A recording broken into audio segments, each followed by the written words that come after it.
Thank you for attending our annual induction ceremony. I am very excited. My name is Haitham Rasul, and I am the advisor for the National Honor Society. So thank you for joining me in recognizing the hard work and diligence of the Cleveland Heights High School students. The National Honor Society is the nation's premier organization established in 1921 to recognize outstanding high school students. NHS recognizes students who excel in scholarship, leadership, service, and character. These 4 pillars of the organization guide the work of our local chapter.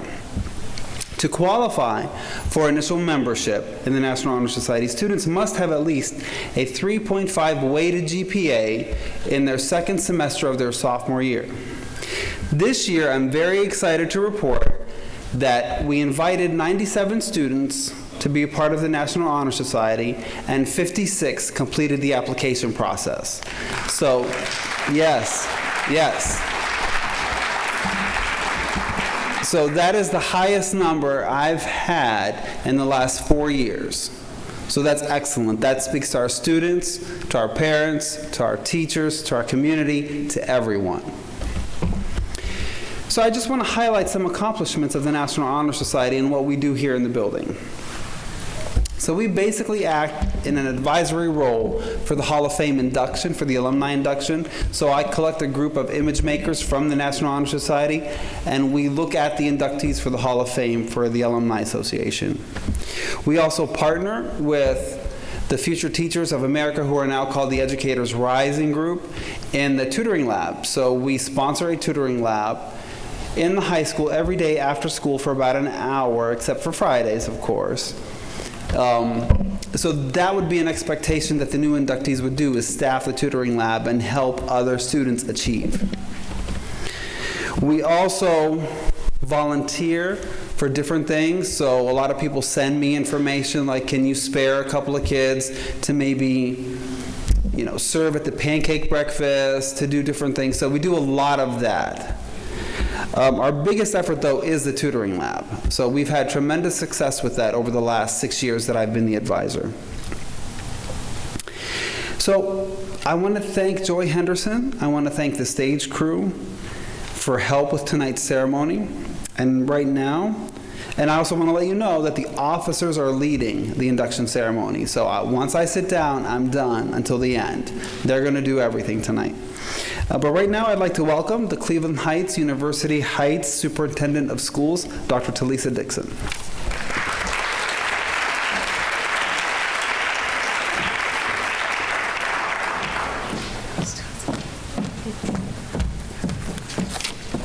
Good evening, everyone.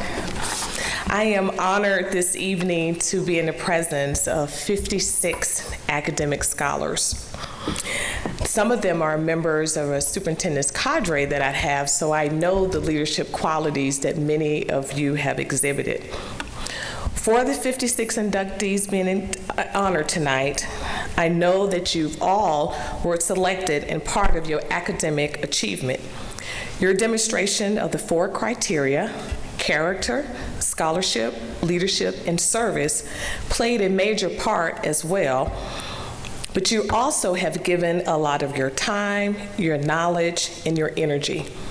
You all have taken active roles in your school and throughout the Cleveland Heights University Heights community that has inspired others. You are selfless leaders who have given service to others without worrying at all about if you're going to receive anything in return. To the teachers and administrators and the staff, I appreciate your continued and unwavering dedication to our students. To the parents and families, I know that you're all proud, and I thank you for allowing the Cleveland Heights University High School District to provide the educational opportunities of which they all have attributed to. So I thank you on behalf of our Board of Education members who could not be here this evening, but we are so proud of all of you, and again, congratulations. Thank you.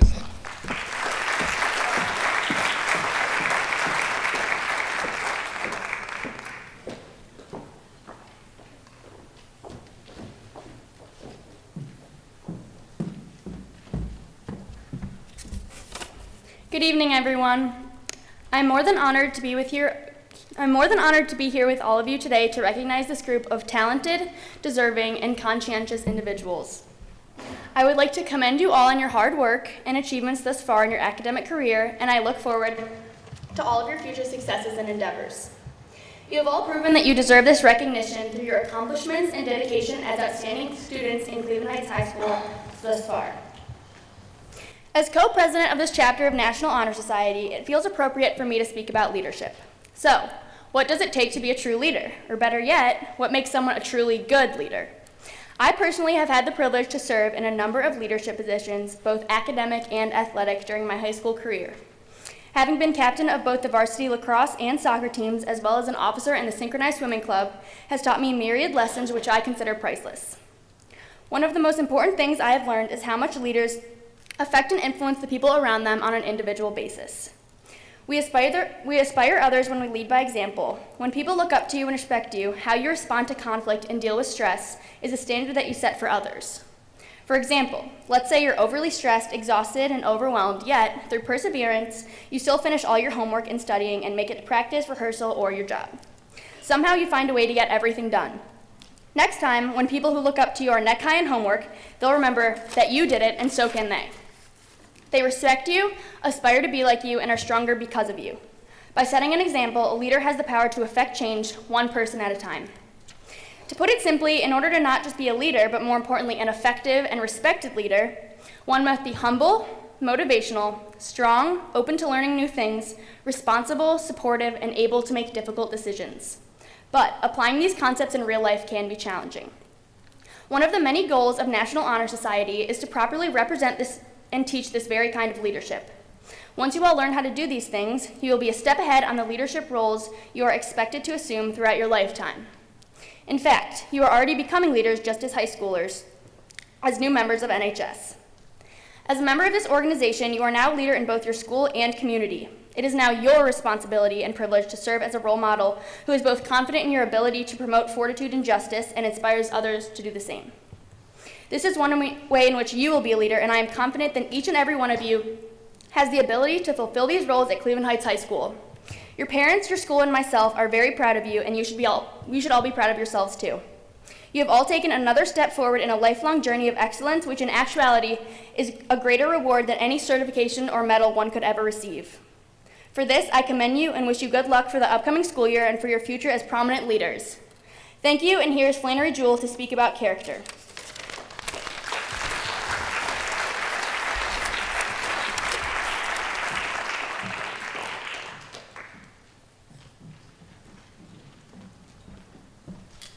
Good evening.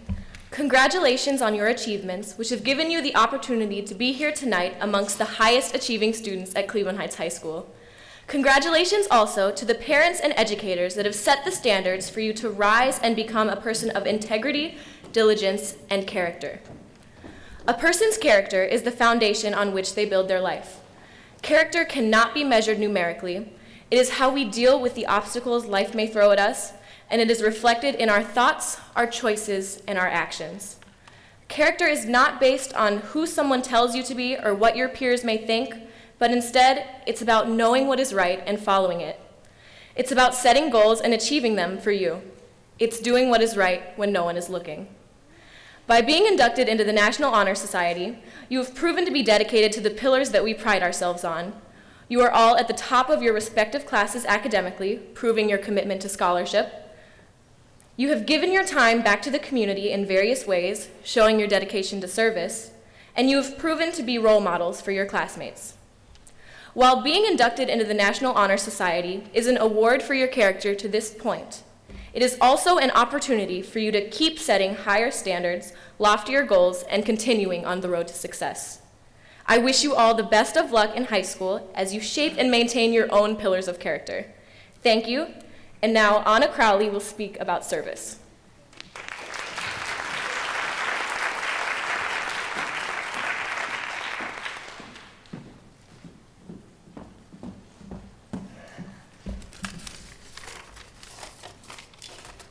Good evening. I would first like to congratulate tonight's inductees on their acceptance into National Honor Society. their many accomplishments, and especially their outstanding commitment to community service. Service is one of the 4 pillars of NHS and is the most rewarding, not only for those that we help, but for ourselves. There's a quote from a fortune cookie that I have taped up in my bedroom, and it reads, "If you continually give, you will continually have." I believe this quote speaks to why service is such an important aspect of NHS. Helping others in need can be a simple act, but it provides immense joy and is completely selfless. Academically ambitious students like myself stress over checking all the boxes on the list of what makes a good student in the eyes of college admissions committees. A rigorous schedule, demanding classes, good grades, a sport or two, etc. However, when you engage in a service project, you are doing so not because you should or because someone is telling you to, but because you possess the selfless desire to help. Here at Cleveland Heights, NHS prides itself on its daily staffing of the free after-school tutoring lab, as well as involvement in other schools' clubs such as Project Build, and various volunteer opportunities available with outside charities and groups. For instance, I've worked throughout high school with organizations advocating for children with cancer, and this has given me valuable experience and increased confidence in my ability to positively affect my community. I know that the newest members of NHS will continue to excel academically and otherwise, and I hope that they find service to be as mutually rewarding of an experience as I have found. Giving your time, attention, and dedication to helping those in need is truly worth the happiness, fulfillment, and character you gain. Thank you, and once again, congratulations to the newest inductees of NHS. And now here is Kelly Moore to speak about scholarship.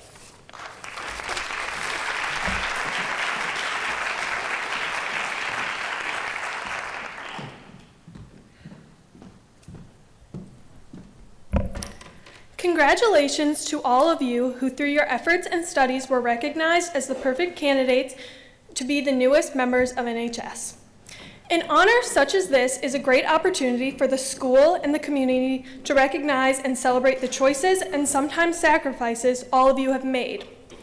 Scholarship, the 3rd pillar of NHS, is defined as a commitment to learning.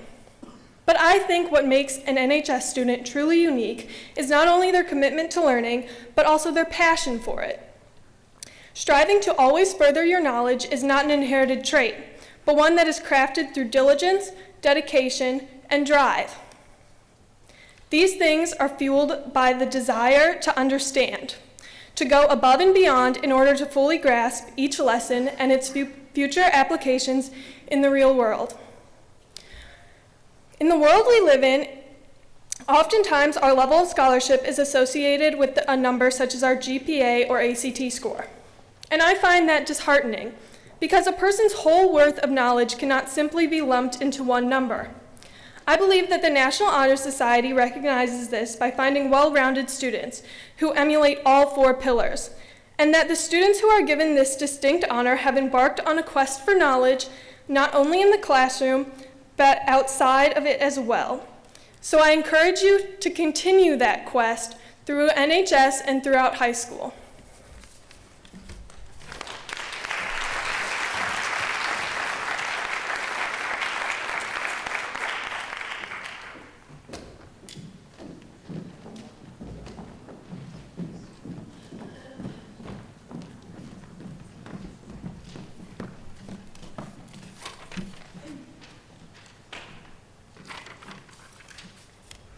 Will the 2016 inductees please rise to be recognized?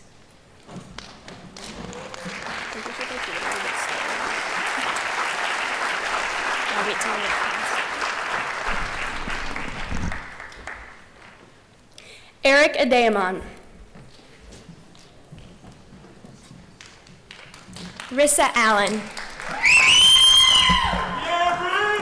Eva Bombakidis. Akash Bartlett. Andrew Bell. Shannon Burr.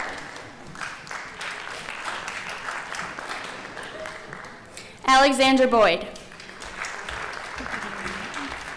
Jason Brown. Jacob Budner. Dash Chesney. Alexis Clayton. Kamara Cooper. London Crenshaw. Kamari Dates. Jenna Dent. Isabella Ecke. Kimberly Fisher. Raina Gamble.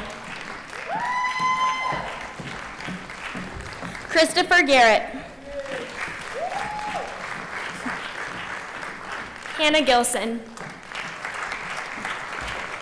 Sophie Gilson. Melanie Graham. Angelique Hale. Natasha Hall. De'Ara Harris. Kayla Harvey. Grant Heineman. Yaya Hill. William Hopkins. Isabella Jaffrey. Leonette Jobson. Joseph Keneally. Tyler Lawson. Sophie Levan. Rosalind Medorsky. Jordan Major. Carolina Manfredi. David Mattia. Laurel Mattia. Marissa McShepard. Emily Palmer. Annabelle Peterson. Taylor Peterkin. Mary Jane Reinhardt. Christine Roberts. Emma Ruth. Morgan Saunders. Emma Schuster. Kyra Sears.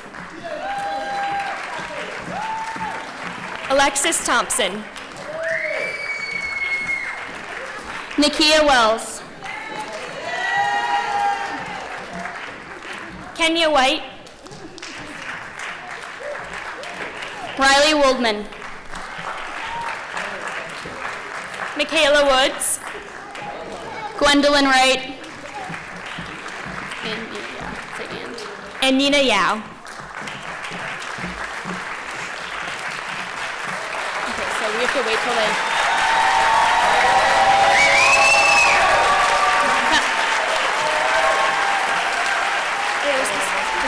Just wait. I know what to do.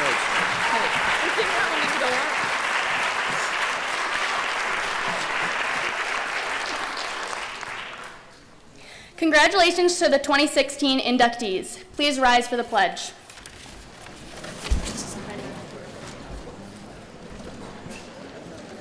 I pledge myself to uphold the high purposes of the National Honor Society to which I have been selected.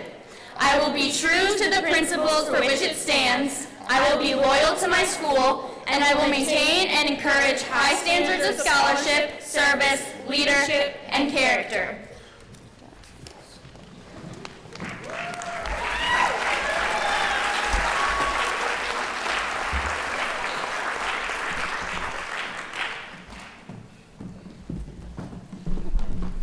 Good evening. Gina S. Drobnick is the Chief Operating Officer at Level 7 Group, a technology company that helps businesses solve problems and improve their efficiency. Level 7 works with organizations to identify their technology needs based on the organizational goals, directs the implementation of the technology, and works with employees to learn and feel comfortable with the new procedures.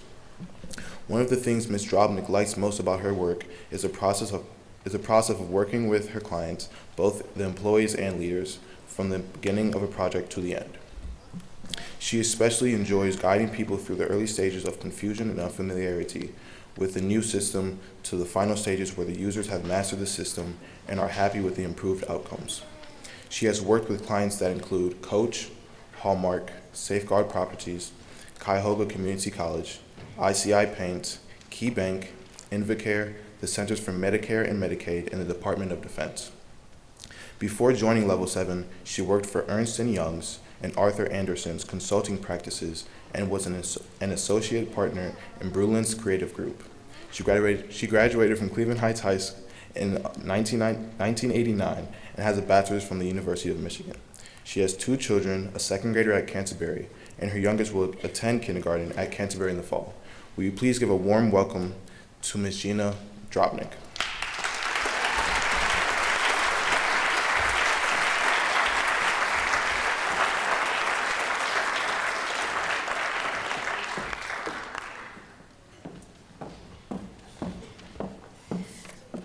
Hello. Thank you, Gabe. Thank you for the introduction. And thank you to the district leadership for inviting me here today. And really, thank you to you guys for allowing me this forum to speak to you tonight. So I have to be very honest with you. When I got the call inviting me to be a keynote speaker, my first response was, you guys know I wasn't actually in Honor Society, right?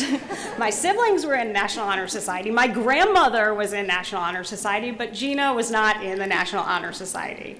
So I consider this even more of an honor to be able to speak with you tonight, particularly because I'm kind of a Heights snob.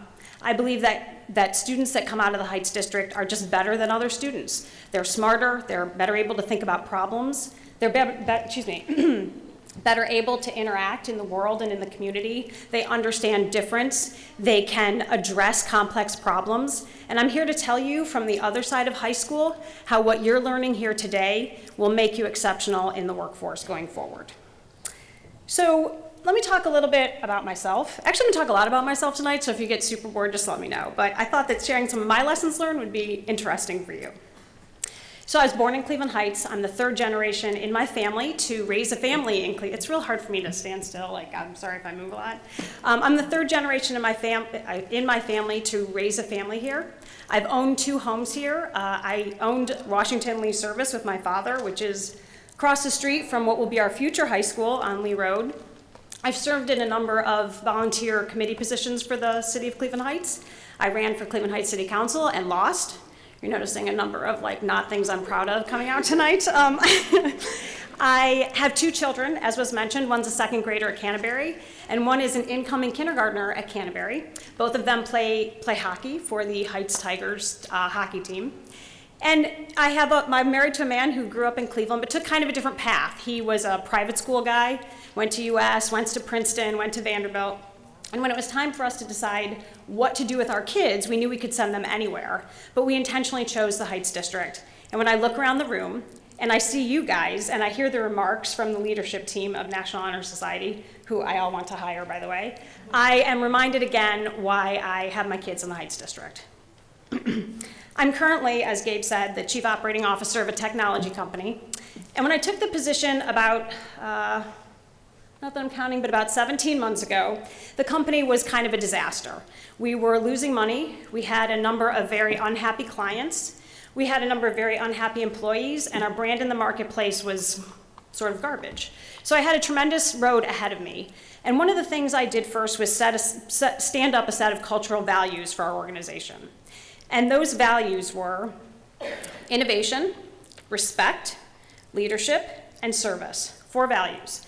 And each of our employees is measured on their ability to deliver against those values. And when I say measured, what I mean is their compensation and their bonuses every year are tied to their ability to deliver those things.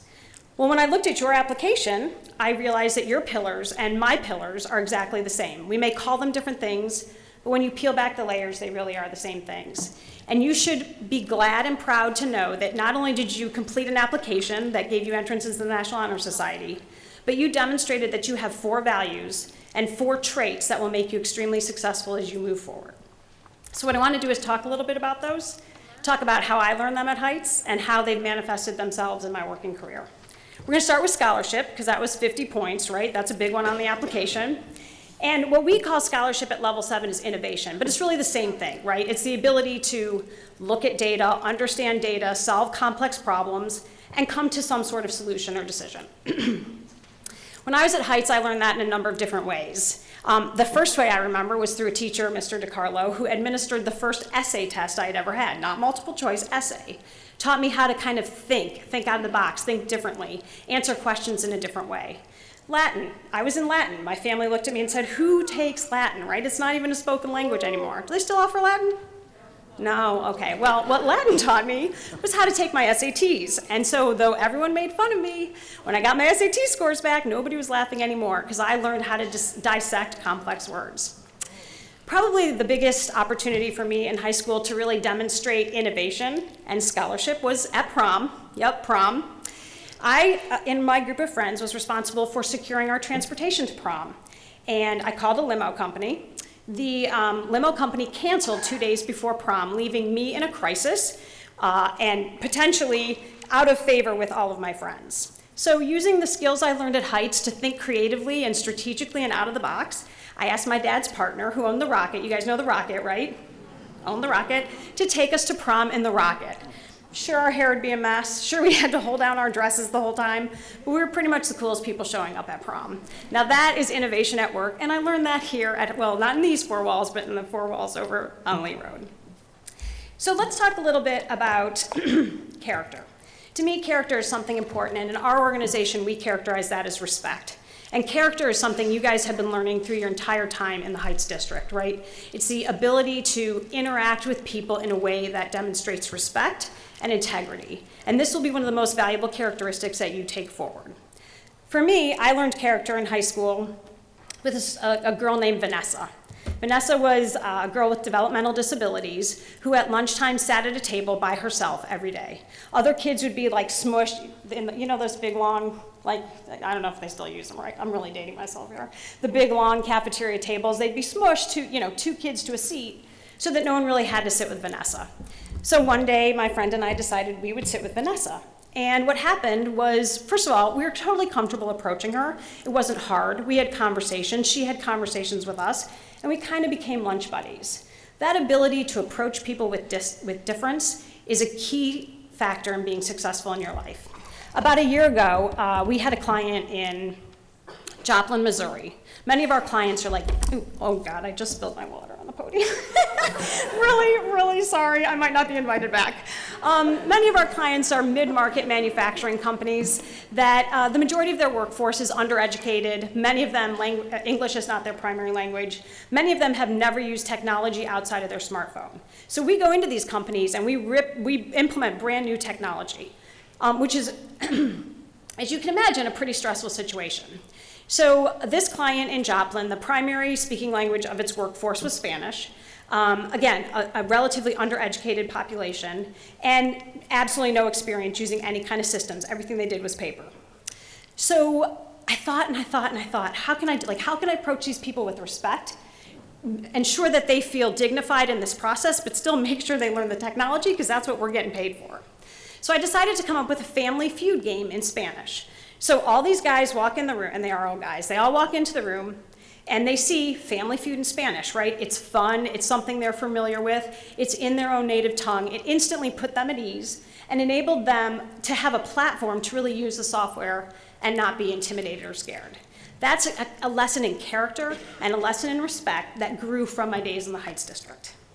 So that brings me to leadership, if I can still read my speech, because now it's completely waterlogged. Leadership is about 15 points in your application, right? And this is a key skill throughout your life. You guys have all already demonstrated it just by the fact that you're sitting here tonight. For me, I learned leadership through image makers. I participated in image makers at Heights. I was thrilled to hear you reference it. And our job, as you guys all know, is to vet the applications for the Hall of Fame. Well, now that I think about that, again, on the other side of high school, I think, my God, I was like 16, 17 years old, evaluating people with tremendous experience, tremendous backgrounds, and then making a decision about whether they should be part of the very honored Heights Hall of Fame. What a great feeling of leadership for me, both to witness and experience someone else's leadership, but then to be part of the leadership and decision-making process to bring them into the Hall of Fame. As an adult, I had a similar opportunity and we can qualify this as not feeling like you should have leadership, but you did have leadership. At about 26 years old, one of my clients was the Department of Defense. And remember, this time, not to date myself, was soon after the Persian Gulf War. We were just kind of starting the Iraq War. The United States hadn't really been involved in that level of combat in many decades. And one of the things the Department of Defense was realizing is that their generals were learning things, US Army this is, were learning things on the ground, excuse me. I'd love to drink my water, but it's spilled all over the podium right now.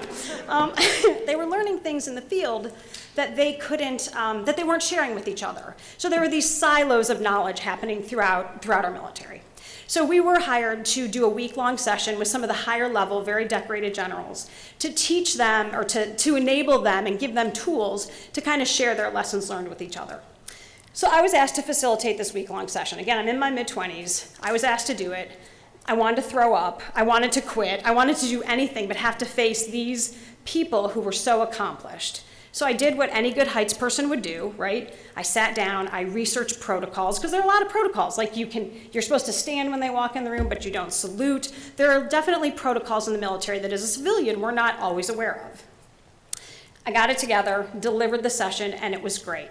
But one of the things that I had to do was convert myself to a leader of other leaders, which is a really critical skill, again, learned here within these walls. So the last characteristic that you guys are measured on, right? Because I'm like, you can feel it, you can see the pity. All right. I will stay afterward to clean up the podium. Thank you. I know. All right, and this one I will cap after I drink, okay? Thank you. All right, so the last pillar for you guys is service. And you will always be a servant in some way or another. You're serving your community, your religious organization, your spouse, your kids, your job. It's a key skill. We all do it every day, and you'll continue to do it every day. When I was at Heights, there was a group called Teen Institute, which probably doesn't exist anymore. But remember, I'm a Reagan baby, okay? And say no to drugs was kind of how I grew up.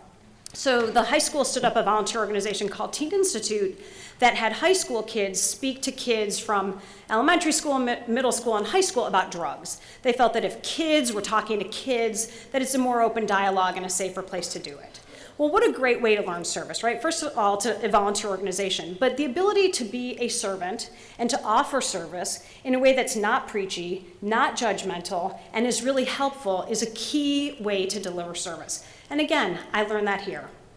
In the working world, many years ago, probably about 8 years ago now, one of my clients was Hallmark, the card company, and they were standing up a new website, and they wanted it up 2 months before Christmas so that they could capture all the Christmas sales. It was a really aggressive timeline. We had little chance of being successful, but for some reason we took the project. Well, before I was set to fly to Hallmark, I found out I was pregnant. My husband and I were pregnant with our first child. I was about 8 weeks pregnant. So we get to Kansas City, and this project, again, is way more complicated than we anticipated. So the team and I wound up being on site at Hallmark 24 hours a day. We slept in 1 to 2 hour shifts. We slept on the floor. We slept in the conference rooms. I ate, 965 pieces of pizza in that period of time, all while being 8 weeks pregnant. And when I look back, I think, well, now that was definitely service. That was a great example of service. So as you can see, the skills that got you into National Honor Society aren't just important for you now, but they set you up for success for the rest of your life. In fact, as I kind of went through this, I was thinking, well, maybe I should finally apply to National Honor Society. Maybe now is my chance to be inducted after all these years. I am really so proud of you all. I am a Heights snob. I believe that you all are very different than your peers in other high schools. I'm proud of your accomplishments, and I hope to see you all again as you move into the workforce. Thank you again for inviting me to speak today.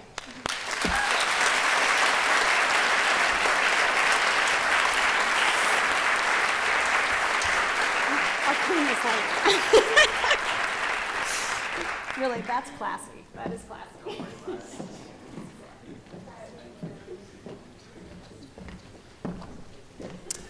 All right, ladies and gentlemen, one more round of applause for the 2016 NHS inductees.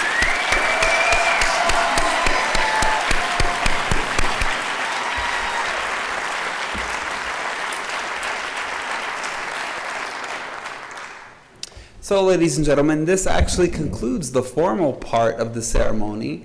Now the inductees are going to be asked to go to the cafeteria, line up for a nice group photo, and the rest of us will join them for refreshments and some socialization. I do want to thank, though, our video guys, Brian and Fred over there, for being here tonight, videotaping this. And again, Joy Henderson, the stage crew, Akash in particular. If you notice the lights, ladies and gentlemen, he did that. Those are the National Honor Society colors. He's actually going to major in interior, design lighting?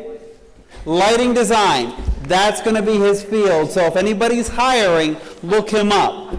Okay? He's also on the superintendent student cadre. Ladies and gentlemen, thank you. It's been a pleasure. I will see you all in the cafeteria.